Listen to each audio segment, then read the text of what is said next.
Unidos en Diálogo, un programa en el cual usted tiene la oportunidad de conocer, enterarse a profundidad de la temática nacional e internacional que tiene que ver con nuestro país.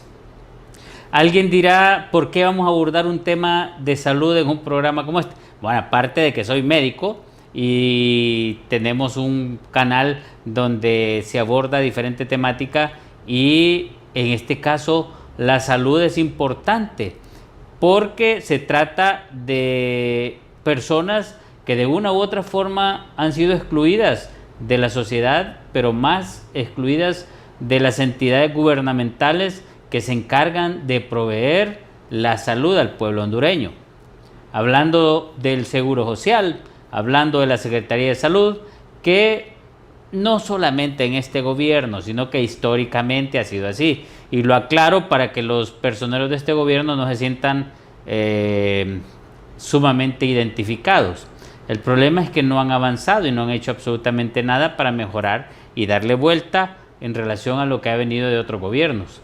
Se perdió lo que en su momento hizo el doctor Enrique Aguilar Cerrato. Enrique Aguilar Cerrato,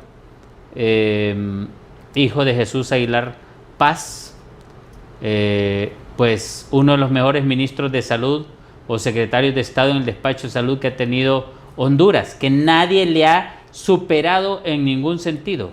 Y si vamos a la historia, nadie, ni antes ni después de Enrique Aguilar Cerrato, como secretario de Estado en el despacho de salud, ha sido mejor. Llore quien llore, y más bien ha ido empeorando cada gestión administrativa porque a ningún gobierno, a ningún tan solo gobierno, le ha importado la salud de este pueblo. Pasan renegando de que no hay presupuesto, compran medicamentos de mala calidad, no hay insumos médico-quirúrgicos, no hay suficientes médicos especialistas, sino que se han dedicado a traer supuestos médicos generales y salubristas o familiares, mejor dicho, cubanos, cuando el convenio hubiese sido mandar a preparar, a capacitar 1,000, 2,000, 3,000 médicos hondureños a Cuba en las diferentes especialidades. Ahí sí les hubiera creído yo personalmente que esos gobiernos, como el de Carlos Flores Facusé y los subsiguientes gobiernos, querían la salud del pueblo hondureño cuando se firmó ese convenio con los cubanos para favorecer a Honduras con la salud. Pero a nadie le ha importado. Yo se los dije y se los he dicho y se los seguiré diciendo incansablemente. La solución no es que traigan médicos cubanos. La solución es que manden a capacitar no solamente 1,000, 2,000, 3,000 ni 5,000 médicos, sino que la mayoría de médicos los manden a sacar subespecialidades y especialidades que se ocupan en el país. Aunque en ese sentido las especialidades y subespecialidades en Cuba no son muy buenas, son mejor en Estados Unidos y en Europa. Muchos de nuestros colegas que se han ido a especializar y a subespecializar a esos países, como salen muy buenos médicos de Honduras, excelentes médicos de Honduras, se quedan en Europa y en Estados Unidos, no regresan a nuestro país en virtud de el desprecio y de la imposibilidad de superar su situación en Honduras. Por eso optan en quedarse. Muchos se han quedado en Canadá, muchos se han quedado en Alemania, muchos se han quedado en diferentes partes de Europa y muchos se han quedado en Honduras. Conocemos varios de los que se han quedado, algunos incluso excompañeros y otros exalumnos se han quedado en diferentes países de estos. Y Honduras sigue con el problema cada vez profundizándose. Comento esto porque en algunos momentos, incluso en forma grosera de la empresa privada, se ha escuchado que salud es un gasto, cuando la importancia de pagar los impuestos en un país,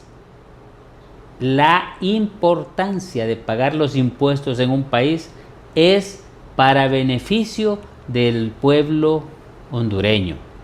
En este caso, lo principal, salud, educación.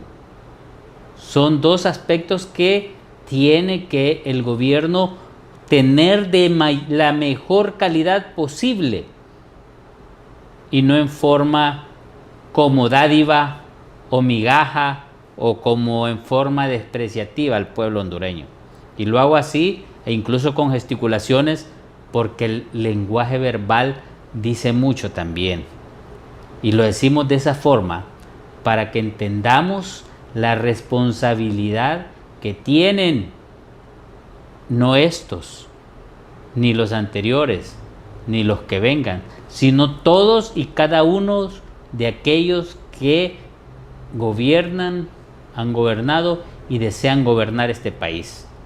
Mientras no cambien esa mentalidad obtusa de creer que la salud es un regalo, es una dádiva, es un confite barato para darle al pueblo hondureño, vamos a seguir muy mal.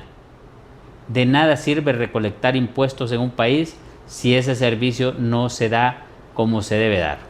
La principal función de recaudar los impuestos en un país debe y es esa, según nuestra Constitución de la República, que aquí está. Ese es uno de los fundamentos principales para recaudar los impuestos, porque es la máxima responsabilidad de cada uno de los gobiernos y del Estado de Honduras. Para abordar una temática en relación a enfermedades muy difíciles, pero muy difíciles de diagnosticar, y a nivel mundial son difíciles de diagnosticar, y no digamos en nuestro país cuando no contamos con la tecnología adecuada. La clínica ayuda mucho y por la clínica se empiezan a diagnosticar, pero la causa de esa enfermedad es importante tener las ayudas diagnósticas, laboratoriales, de imagenología, etc. Y en este sentido, este próximo mes de julio en el país habrá un evento importante, el cual vamos a abordar el día de hoy. Y nuestro invitado va a profundizar sobre esta temática porque está empapado sobre ese aspecto de las enfermedades raras de diagnosticar, difíciles de diagnosticar, pero que ahí están presentes en nuestro país.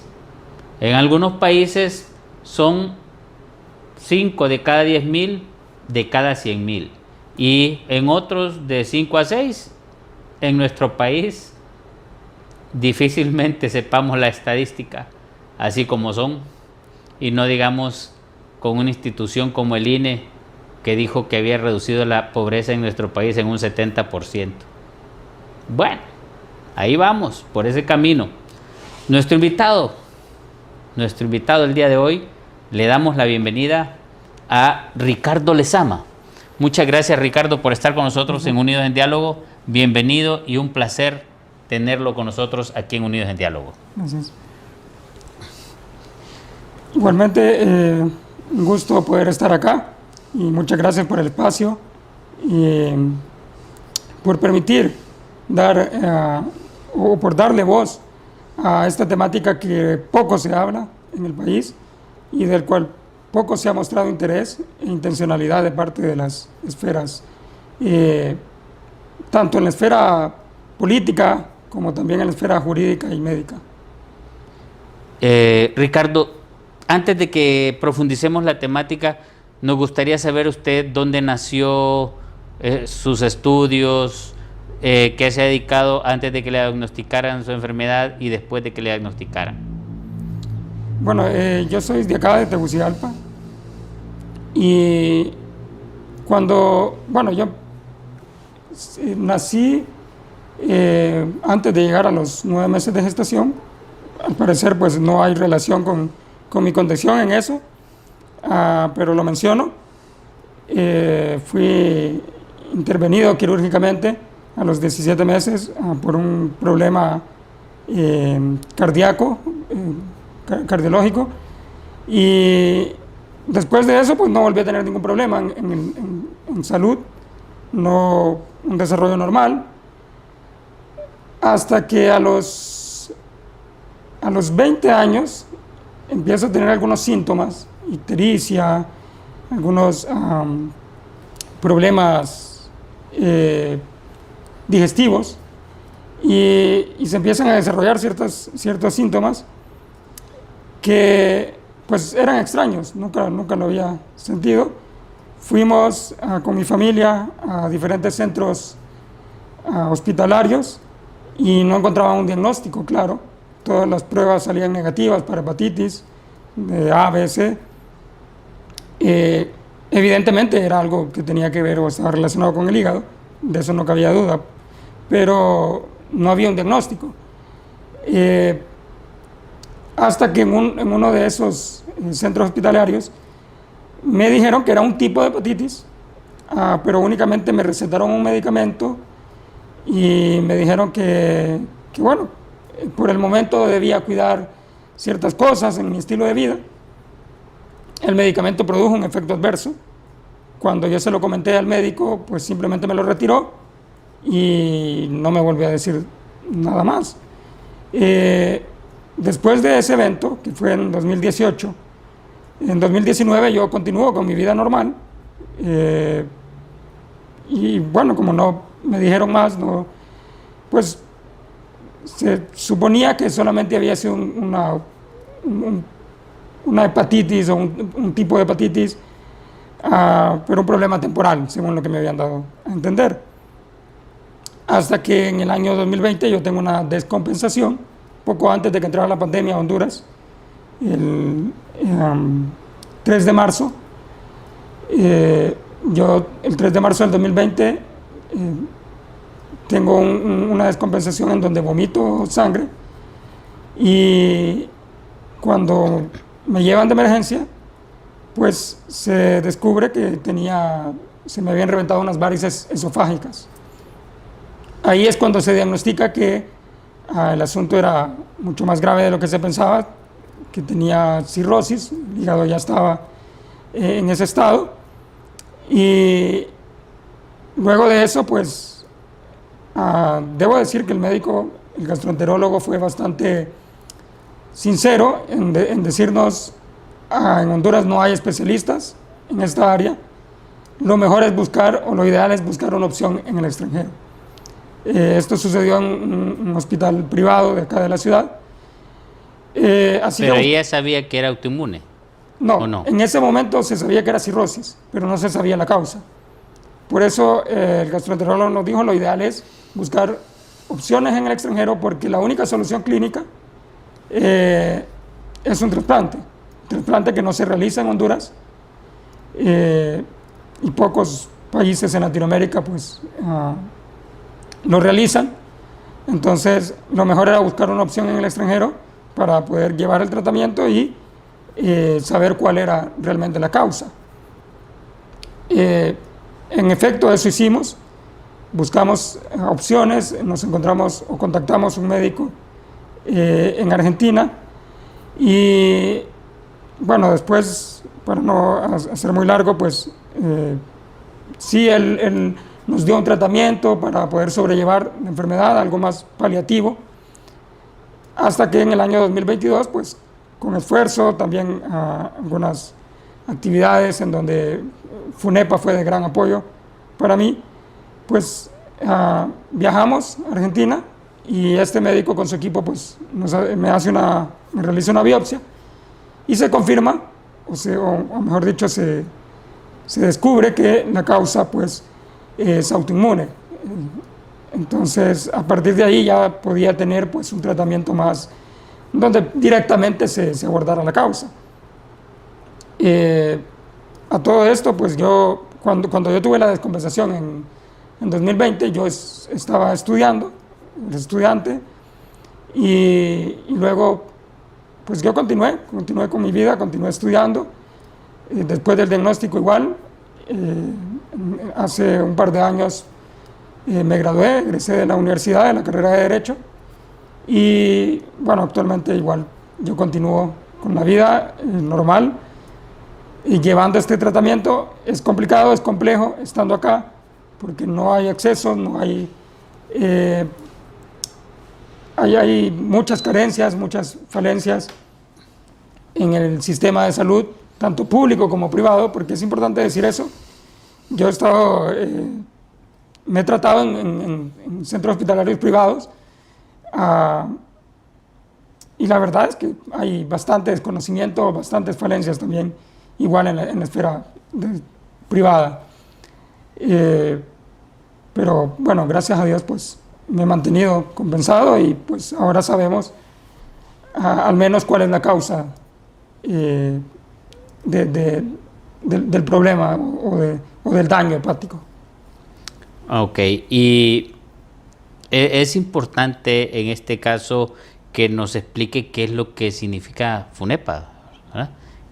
Para ponernos en contexto a la población y a los que nos están viendo.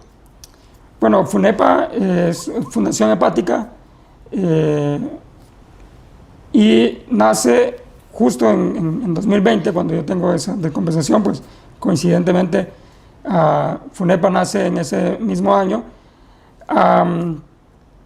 y fue IDEA, y mayormente pues quien se movió, se proyectó fue la abogada Sofía Cruz, que ella se encontraba en España. De hecho ella fue trasplantada hace poco porque también tenía cirrosis por otra causa distinta.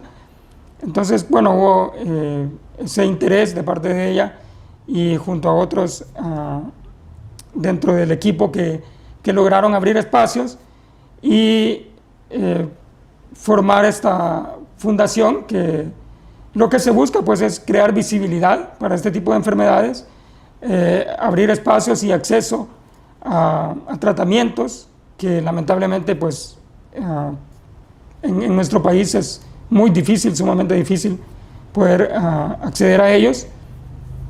Y bueno, la meta pues lógicamente es poder brindar ese apoyo que tanto necesita cada uno de los pacientes con este tipo de problemas, y también se busca personas que de otros tipos de condiciones también raras, poco frecuentes, puedan también recibir apoyo de parte de nuestra fundación. Poco a poco se busca. ¿Cuántos pacientes conforman esa organización actualmente? Actualmente tenemos un número no tan amplio, pero sí es amplio en el sentido de las personas que padecen este tipo de condiciones, porque lógicamente si son raras, poco frecuentes, uno imaginaría pues no hay tantas personas, pero la verdad es que sí, y cada vez más se ven diagnósticos de este tipo.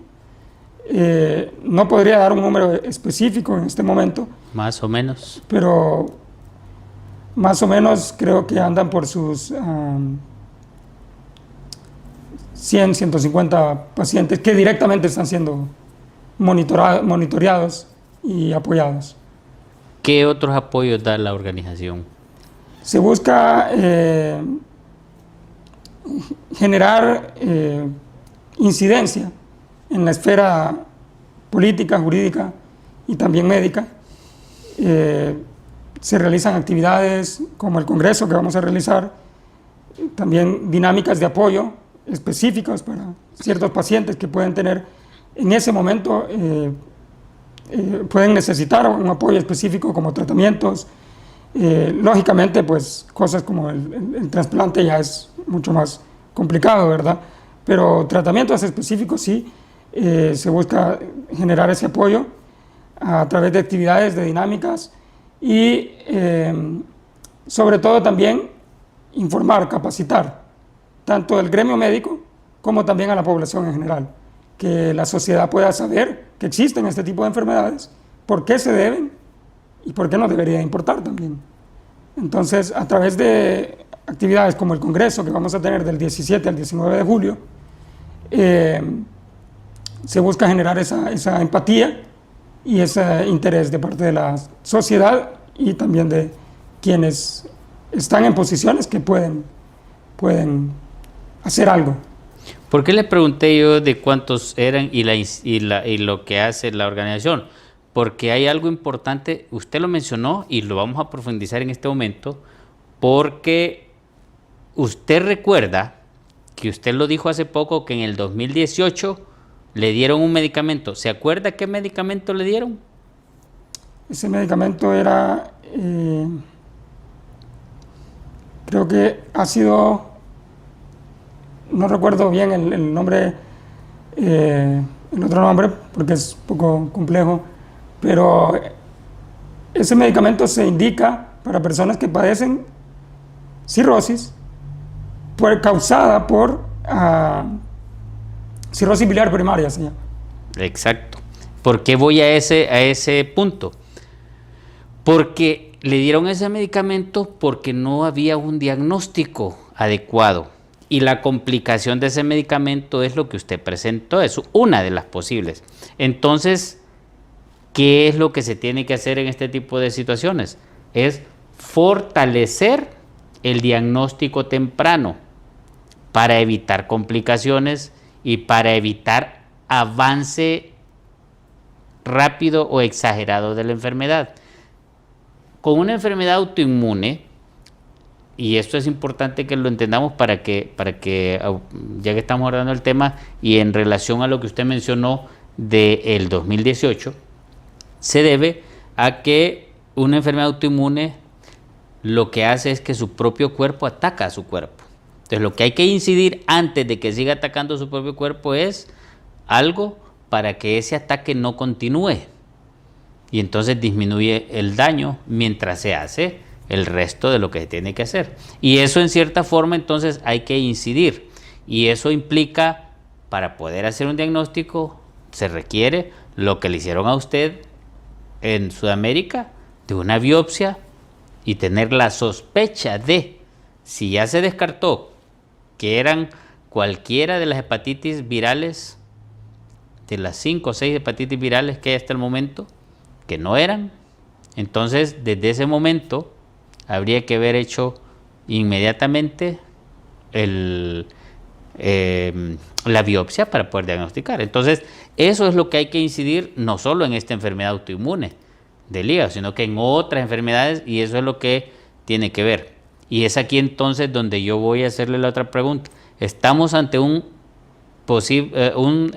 segundo congreso. El primer congreso, ¿sabe usted dónde realizaron y cómo fue? ¿O fue aquí en el país o fue en otro país? El primer congreso del año pasado fue aquí en el país.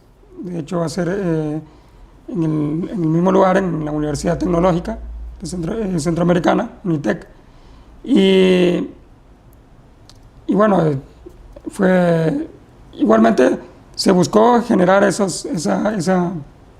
sensibilización y conciencia dentro de la población, y también formar y capacitar en ese momento a estudiantes que están estudiando medicina y pues no sabían, o en el país no se les brinda tanta información al respecto. Pero ahora es un poco más general, también más amplio, para que puedan estar personas, incluso pacientes como yo, poder saber lo que tenemos, la condición y qué tipo de tratamientos necesitamos. También respecto al estilo de vida, tendremos personas expertas en el área a nivel internacional. Hay alianzas, como por ejemplo con la Alianza Iberoamericana de Enfermedades Raras, también con la Red Iberoamericana de Expertos en Salud y en Enfermedades Raras. Entonces tendremos personas que están involucradas directamente en la temática y que están especializados también para poder generar esa capacitación y esa incidencia. Excelente, porque de eso depende el hacer un diagnóstico temprano en próximos pacientes que puedan ser atendidos en un hospital público o privado. De hecho, lo que usted mencionó es importante. Yo toda la vida le he dicho a los que nos ven en el programa de salud, y ahora se lo digo aquí, cada vez que uno se enferma es mucho mejor ir a un hospital público antes que un privado, porque de una u otra forma, con todas las falencias que hay en las emergencias del hospital escuela o el seguro social, ahí hay varios médicos y llaman al que esté más próximo. En un hospital privado, en una emergencia, tienen que llamarlo por teléfono porque no está ahí el médico de la especialidad o subespecialidad que se requiere.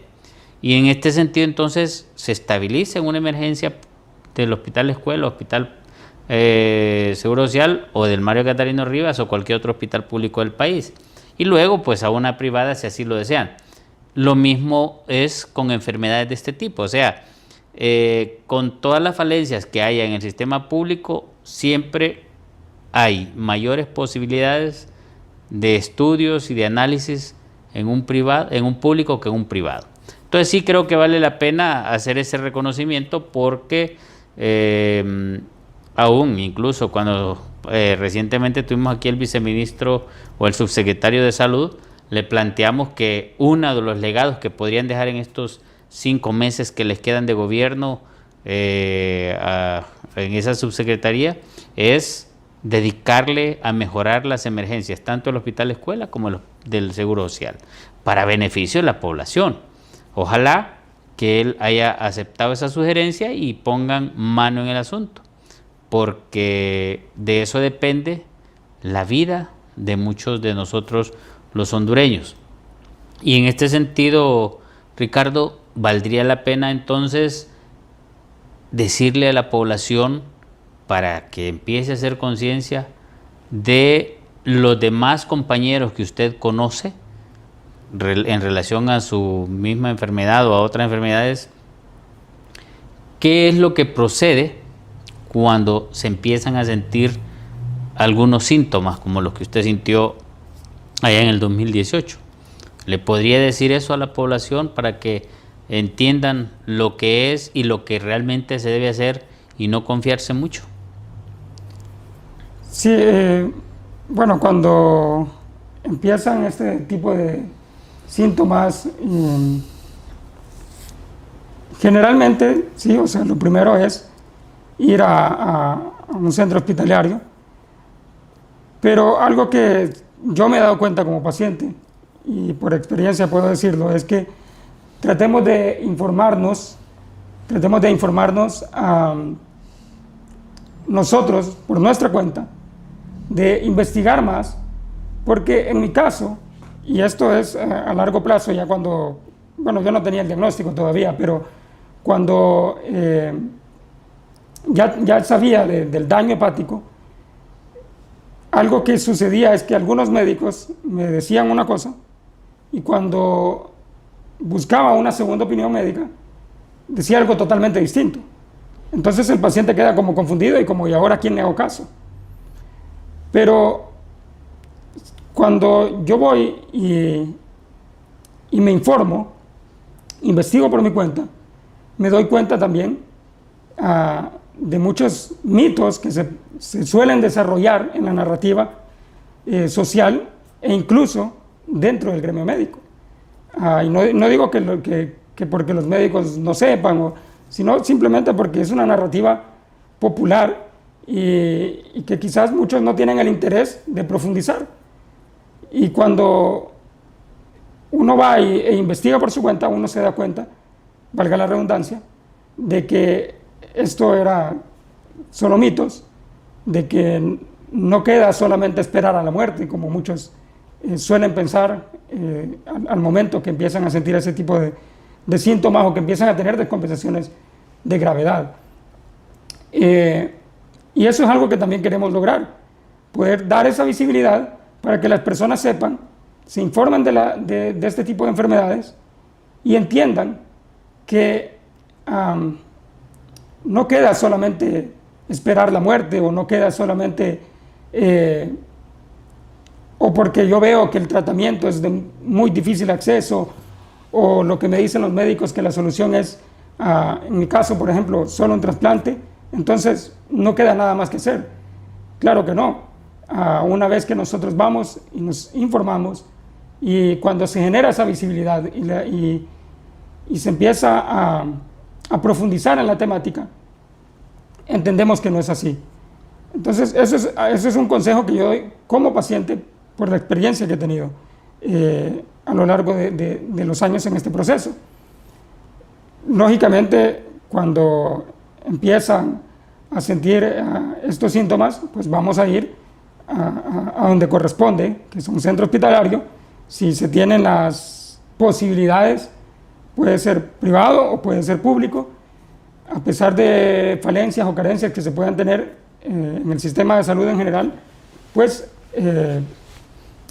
eso es lo primordial, tratarnos y poder superar esa fase. Pero una vez sepamos o una vez tengamos conocimiento del daño, pues podemos no solamente quedarnos con la opinión que nos pueda brindar una persona o que nos puedan decir y simplemente, bueno, ya me dijeron esto, entonces no queda nada más que hacer que lo que me dijeron. No, o sea, debemos informarnos. Por ejemplo, algo que yo he aprendido es respecto al estilo de vida que debo tener. Sinceramente, incluso con el médico con el que yo me traté o con el que me he tratado, extranjero como lo dije, no daba mucho énfasis en cuanto al estilo de vida, en cuanto a la alimentación, en cuanto a ese tipo de cosas en las que a veces uno se hace preguntas. Y a medida yo he ido investigando, me he ido informando, yo me doy cuenta que hay muchas cosas que puedo hacer que no requieren de tanta inversión económica, de tanta... no requiere hacer un esfuerzo sobrehumano, por decirlo así, que dentro de mis condiciones, dentro de mis recursos limitados, yo puedo hacer que van a ser de beneficio, que van a ayudarme a sobrellevar esta enfermedad y que, pues sí, es paulatino, es paliativo, no es algo que va a curar, pero que sí puede ayudar a tener una mejor calidad de vida. Y a medida se vayan generando espacios, se vaya generando esa accesibilidad a ciertos tratamientos, pues pueda ya no llegar en una condición, por decirlo así, ya para morir. O sea, yo puedo, dentro de mis recursos, a través de la información, cuidarme y mejorar mi calidad de vida. Excelente, Ricardo. Quiero recordarle a los que nos están viendo que pueden vernos a través de las diferentes plataformas de Unidos en Diálogo, como en TikTok, Instagram, Facebook, YouTube. Pueden ser amigos de Unidos en Diálogo a través de pueden escanear el código QR que aparece en pantalla. También nos pueden ver en diferentes partes del mundo a través de su celular en la plataforma del canal, que es cn51hn.com. Usted escribe cn51hn.com, que ahí está en pantalla, en su celular o en su computadora. En cualquier parte del mundo puede ver este programa o la programación en tiempo real de Canal 51. Y si escanea el código QR, ahí le sale también y se hace amigo de Unidos en Diálogo y de Canal 51. Cuando retornemos de la pausa, vamos a abordar un poquito más sobre el Congreso, pero también vamos a hablar con Ricardo Lezama sobre lo que acaba de decir, la alimentación, lo que él ha descubierto a raíz del tiempo que ha pasado. Ya son más de 8 años desde que empezó a aparecer la enfermedad y está en la condición que usted lo mira, en muy buenas condiciones. Entonces algo está pasando ahí que Ricardo está haciendo aparte de su médico para poder cuidarse, y vale la pena que le diga a los demás televidentes. Así que ya retornamos dentro de unos minutos en Unidos en Diálogo. Unidos en Diálogo, un programa en el cual usted tiene la oportunidad de conocer, enterarse de la problemática nacional e internacional que tiene que ver con nuestro país. Hoy estamos abordando un tema de interés y se trata de las enfermedades que son muy difíciles de diagnosticar porque son raras, aparentemente. Y a nivel internacional hay cifras, ¿verdad? Unos países 5 o 6, 7, otros 4 de entre cada 10.000, de cada 100, pero realmente en Honduras no tenemos una cifra real porque no hay estadística que se pueda llevar en este sentido. Pero lo importante es entender, y por eso manejamos los números fríos, aproximadamente unos 100 a 150 pacientes o personas que se encuentran afectadas a través de una organización y se han unido para poder salir adelante, apoyarse, hacer mayor conocimiento, hacer de los profesionales y de las personas y de las autoridades y de los que tienen que ver con todo esto, que conozcan sobre estas enfermedades, que eso es incidencia y es importante que se pueda realizar permanentemente, porque el problema de estas enfermedades es el desconocimiento y la dificultad para poder sospechar y llegar al diagnóstico adecuado y a tiempo antes de que se compliquen las cosas. Antes de continuar con Ricardo Lezama, que es nuestro invitado de hoy, quiero recordarles que ustedes pueden hacerse amigos de Unidos en Diálogo y de Canal 51 a través del código QR que aparecerá en pantalla. Ustedes lo escanean, lo pueden escanear, ese código QR que aparece en pantalla, y se hacen amigos de Canal 51 y de Unidos en Diálogo. Pueden vernos en cualquier parte del mundo a través de la plataforma cn51hn.com, así como también la programación en diferido de lo que es en las diferentes medios sociales, como es Instagram, TikTok, YouTube, Facebook.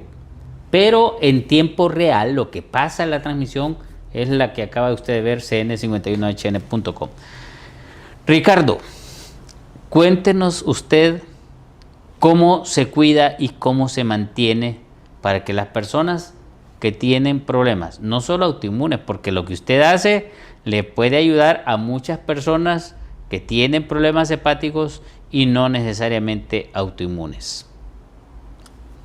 Sí, bueno, y en general, condiciones poco frecuentes o condiciones raras, si bien cada una tiene sus particularidades, creo que hay ciertas cosas que, por lo menos en cuanto a esas condiciones que afectan en la parte digestiva, siempre va, de manera general, hay muchas cosas que van a ayudar a pacientes con cualquier tipo de estas condiciones. En mi caso, como dije, a nivel dentro de la esfera médica, pues no se hace mucho este énfasis, o por lo menos conmigo no se hizo. No se habló mucho sobre qué tipo de cuidados debería llevar ahora con esta condición. Es una pregunta que abiertamente le hice a mi médico y a otros médicos, y siempre pues como que eran un poco ambiguos al respecto. No digo, como dije anteriormente, no digo que no sepan o que no quisieran informar, simplemente que su énfasis pues es otro. Y pues en mi caso pues me tocó investigar más. Ahora tenemos una mayor accesibilidad en redes, como usted lo acaba de mencionar. Ahora podemos ver en vivo y en directo el programa a través de las redes. Entonces hay mucho mayor accesibilidad y bueno, básicamente dentro de mi condición y otras condiciones también pueden generar este tipo de problemas, se da algo que se llama la ascitis, que es cuando se acumula líquido en el abdomen, y muchas personas creen o se forman ciertos mitos en donde no puede tomar agua o no puede, si bien no puede consumir un exceso de sal, creen que deben anular completamente la sal, y realmente no es así. De hecho, si se llegan a esos extremos, pueden producirse otro tipo de problemas y de afectaciones. Un bajón de sodio, por decirlo así, puede ser fatal. Entonces, en mi caso, pues mi familia, lógicamente por la preocupación, porque un par de ocasiones se ha dado esa descompensación en mi caso, pues lo primero que piensan es que deben anular completamente la sal en las comidas, y eso es algo que no se debe hacer. Es algo que no se debe hacer. Otra cosa que aprendí y que agradezco también, porque en mi caso, pues, hay una nutrióloga, la doctora Evi Martínez, me ha ayudado mucho a entender que muchas de las cosas que se dicen también son mitos y no se debe anular completamente, por ejemplo, las carnes. Algo que solía escuchar yo es que por la grasa no debía consumir carne de cerdo, y me he dado cuenta que no es así, que puedo, de hecho necesito consumir carnes de todos los alimentos. De todos los alimentos. Y bueno, se suele pensar también, o sea, lo primero que se nos viene a la mente cuando hablamos de alimentación es frutas y verduras. Claro, es importantísimo, en mi caso me ha ayudado mucho, pero no se trata de tener simples raciones, ¿cómo decirlo? De un solo tipo de alimentos. Alimentos, tiene que consumirse la pirámide alimenticia, que es la que va. En este caso, por ejemplo, sería bueno que usted les explique a los que nos ven qué es lo que usted acostumbra a desayunar, almorzar, cenar, o entre comidas, la cantidad de líquidos, cómo han hecho, por ejemplo, en su hogar para que los alimentos sean favorables y cómo evitar los alimentos, cualquier tipo de alimento en cualquier lugar. Bueno, en mi caso, el desayuno, un desayuno completo. O sea, el huevo, lo que acostumbramos a comer en Honduras, es algo que todos los elementos van ahí. O sea, no le quito nada, por decirlo así, por mi condición. No es algo que deba hacer, al contrario, lo necesito cada uno de los tipos de alimentos, como usted lo menciona. A veces sí, suelo desayunar solamente con ensaladas de frutas, en porciones, pues, que realmente, que no sea ni muy escasa, ni tampoco en exceso, pero sí una porción con la que pueda, pues, satisfacerme. Alimentación variada. Y en cuanto a almuerzo, pues en Honduras acostumbramos que sea un poco más pesado, igual. Y algo que también siempre es recomendable es tener como espacios en donde se puedan comerse porciones o ciertos alimentos en medio de almuerzo, desayuno o de almuerzo, cena, o sea, como una merienda, que generalmente conmigo es frutas, pero también puede ser algún otro tipo de alimentos, también manejar semillas, es algo que ayuda mucho, sobre todo porque algo que a mí me sucedía es que no sé si tenía que ver realmente porque nunca lo confirmé, pero me toca andar mucho en la calle y a veces sentía como cierta debilidad o cierta agotamiento, ajá. Y lo asociaba con esto, y comer ciertos alimentos o ciertas porciones como las semillas, pues no sé realmente si era efecto placebo o si tenía asociación, pero a mí me ayudaba, pues. Entonces, ahora, el secreto de eso es que las tiene que masticar muy bien, y la masticación suya tiene que ser mucho mayor en cantidad que lo que uno acostumbra por las varices esofágicas. Es correcto. En mi caso me estoy controlando. Cada cierto tiempo se me realiza una endoscopía. Si hay varices, pues esas varices son ligadas. Los pacientes que han tenido este tipo de compensaciones, pues saben que se tiene que hacer este control. Y en mi caso, pues, bueno, gracias a Dios, por el momento no hay varices tan grandes como para ligar, ajá, correcto. Pero sí, claro que siempre mantener ese cuidado, aun cuando se está compensado en ese aspecto. Y bueno, esas meriendas que se tienen en medio de estas comidas es algo que en mi caso pues me ha ayudado mucho, y supongo que a una persona que igual le toca pues como a la mayor parte de la población, porque uno tiene que continuar con su vida, estar en su trabajo, viajar, andar en la calle, pues esto es algo que ayuda mucho.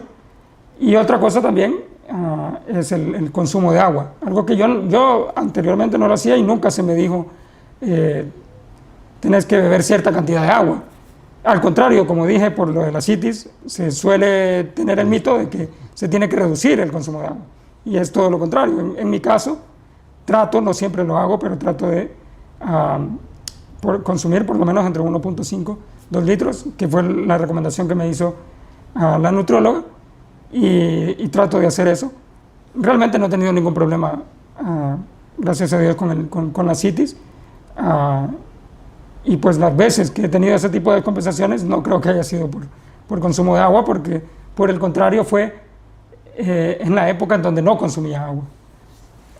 Sí, en este caso es importante estar pendiente del color de los orines también, que usted, eso es más o menos el cálculo que usted tiene que tener a diario del consumo de líquidos en su organismo, y cualquier otra persona. O sea, los orines tienen que ser no amarillos, sino que tienen que ser lo más claro posible para que el cuerpo esté hidratado en lo que corresponde, que eso es lo que al final de cuentas cada persona somos diferentes. Como usted puede tolerar 1,5 litros, otra persona no tolera 1,5 litros, sino que tolera 1 litro o tal vez 800 ml, y otra persona tal vez lo que requiere son 2 litros o más de 2 litros. Entonces cada persona somos muy diferentes en eso hay que tener cuidado. Y lo de la merienda es importante, y la fragmentación de los alimentos es muy importante para que la población entienda también de que en este caso no es llenar demasiado, sino que saciar el apetito y dejar el espacio. Por ejemplo, un ejemplo más práctico entendible es que el desayuno lo haga en 2 etapas o en algunos casos 3, el almuerzo lo mismo. Ahora, la cena, ¿qué es lo que usted acostumbra, Ricardo? Generalmente la cena no es tan pesada, en mi caso. Trato de que las porciones sí sean menores. Igual, la alimentación variada, siempre. A veces sí, dependiendo en lo particular,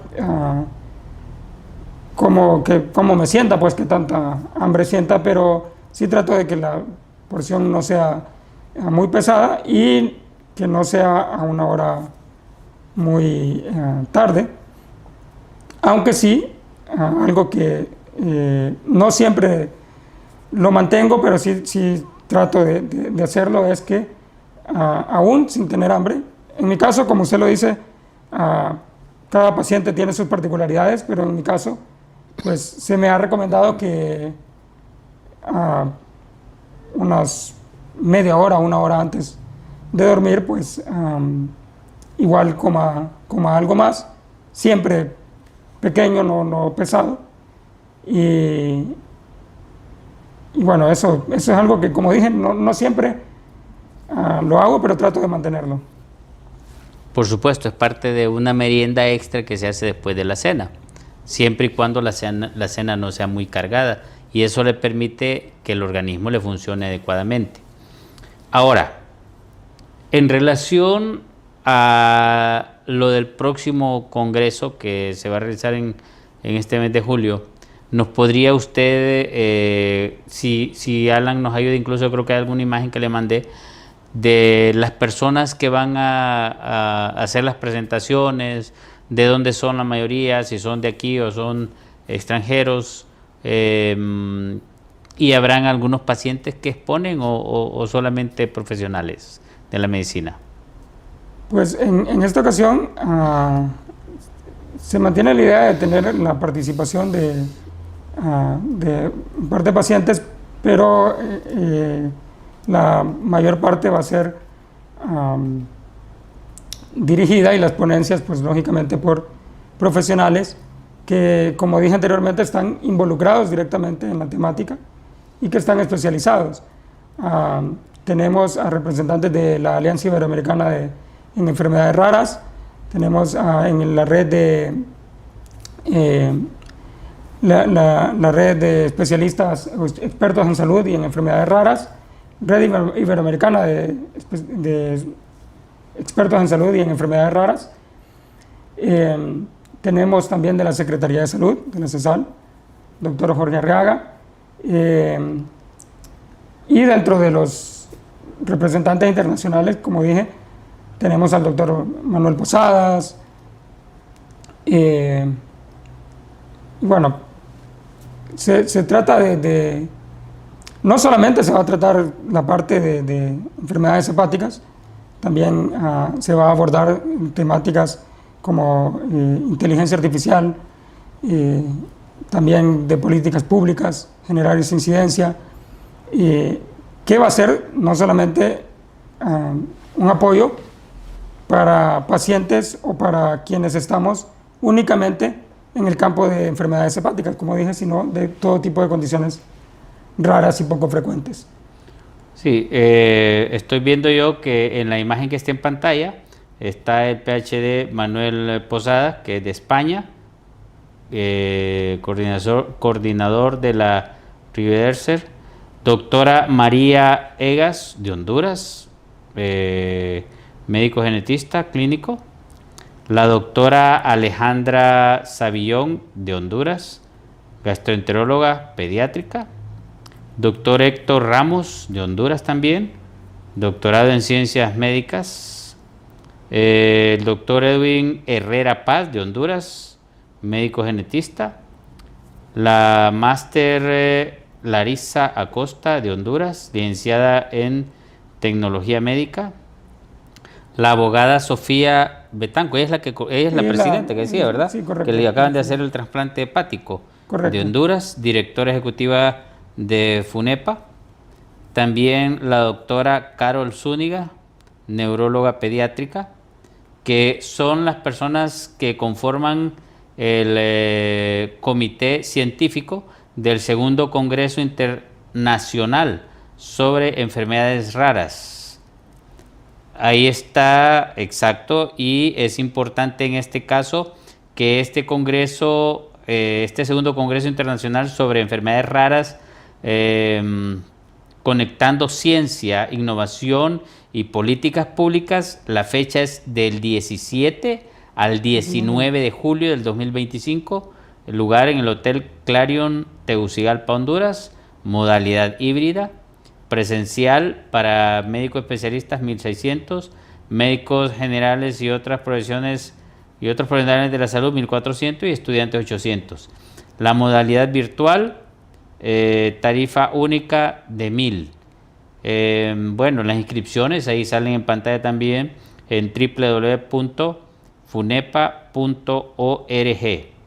y hay varias instituciones que están patrocinando esta actividad y que vale la pena que en nuestro país pues se le dé el empuje a lo que es esta actividad, Ricardo Lezama, porque como dice, es el segundo congreso, es la segunda oportunidad que ustedes como pacientes y que los médicos y ese comité científico tenga la oportunidad de tocar la puerta, decir, hey, aquí estamos, mírennos, hay que ver qué se hace, hay un problema que hay que resolver. O sea, de eso se trata este congreso, de hacer visible el problema en el que ustedes están enfrentando, Ricardo, y creo que también vale la pena en este sentido entonces insistir que tanto médicos como el resto de profesionales de la salud, como estudiantes y como personas que tengan la oportunidad de conocer y de enterarse realmente de lo que es este tipo de enfermedades que hay en el país y en el resto del mundo, pero que aquí es un poco más difícil poder diagnosticarla por falta de tecnología y de apoyo logístico. En este caso, Ricardo, pues ya hemos llegado al final del programa. Nos gustaría escuchar sus palabras finales y a la vez invitación a quienes usted desee para que puedan asistir a este segundo Congreso de Enfermedades Raras. Sí, bueno, primero que nada decir que muchas veces cuando se habla de estas temáticas, o por lo general, mejor dicho, cuando se habla de estas temáticas, solemos pensar, bueno, a mí no le damos mucho interés porque no nos está sucediendo, son condiciones poco frecuentes, por eso se llaman condiciones raras, enfermedades raras. Y lamentablemente hay una consigna muy popular que se usa en política: solo el pueblo salva al pueblo. Entonces, lamentablemente, si el sistema de salud a nivel general tiene tantas falencias, tantas carencias, si no hay una intencionalidad política de parte de quienes pueden generar esos espacios, pues si no hay interés de la sociedad va a ser mucho menos. Entonces, como sociedad es importante que tengamos también injerencia, que empecemos a valorar este tipo de problemáticas que están presentes, que son reales y que muchos lo estamos viviendo, y que también, o sea, no estamos exentos, ninguna persona está exenta de que en cualquier momento se pueda, lógicamente no queremos que suceda, pero es parte de la vida, no estamos exentos a que en cualquier momento uno de estos diagnósticos pueda llegar a nuestras vidas, ya sea de parte de nosotros o de nuestros familiares, amigos cercanos. Entonces es importante poder conocer más a profundidad estas temáticas. Algo que se suele escuchar mucho cuando se habla de cirrosis, por ejemplo, es que siempre se asocia con alcoholismo. Y hay más de 50 causas de cirrosis. Entonces, generalmente este tipo de narrativas dañan, y no estoy diciendo tampoco que se desvirtúa la cirrosis alcohólica, porque también ellos necesitan ese apoyo y se les pretende brindar también este apoyo, pero es la causa mayoritaria, es cierto, o la más popular, pero hay muchísimas causas más, y solo doy ese ejemplo, que es por lo que yo estoy pasando en mi condición, pero hay muchas otras enfermedades que se suele pensar, no, esto es por esto, o pasó esto y por eso es que le sucede. No, hay el mismo sistema, como estamos viendo, inmunológico, puede dañar muchos órganos de nuestro cuerpo, se pueden ver afectados. Entonces es necesario poder conocer, poder informarnos, y por eso extiendo la invitación para este congreso. Aún si no tenemos relación con el gremio médico, es importante también para pacientes, familiares, para conocer mejor su condición, aún si no es una condición hepática, poder brindar ese apoyo y poder recibir también ese apoyo. Y pues lógicamente de parte del gremio médico y de aquellos que están en esferas en donde pueden ejercer poder para hacer conciencia, como en la esfera política, como en la esfera jurídica, también puedan apoyarnos y también puedan tener ellos ese acceso a esa información, a esa capacitación, para brindar esa ayuda desde esos espacios donde ellos ejercen poder. Muchas gracias, Ricardo Lezama, por habernos acompañado aquí en Unidos en Diálogo. Yo le voy a decir hoy lo que para nosotros significa Unidos en Diálogo, porque aquí creemos firmemente que el diálogo sincero y la participación ciudadana son las herramientas clave para poder construir un futuro más justo y próspero para todos y cada uno de nosotros hondureños. Hasta el siguiente programa, Unidos en Diálogo.